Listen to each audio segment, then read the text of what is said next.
রহমান রহিম। সম্মানিত হাজিগণ, আসসালামু আলাইকুম। আমি তারেক রহমান বলছিলাম। আজকে আমাদের যে হজ ফ্লাইটটি যাচ্ছে এবং আপনারা সেই ফ্লাইটে যাচ্ছেন। আজকে আমি আপনাদের সাথে দেখা করতে এসেছি, সেজন্য এই যে দেখা করার সুযোগ পেয়েছি, সেজন্য আমি আল্লাহর দরবারে শুকরিয়া আদায় করছি। আপনারা প্রত্যেকেই আল্লাহর মেহমান।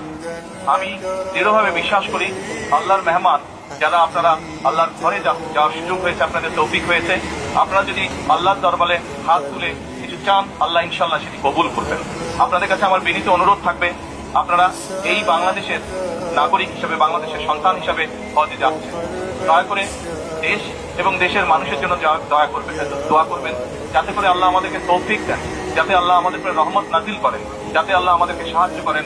আমাদের সামনে যে সকল বিপদ আছে, আমরা দেশের সকল মানুষ একসাথে যাতে কাজ করে সেই বিপদ থেকে, সেই সমস্যা থেকে দেশকে বের করে আনতে পারি।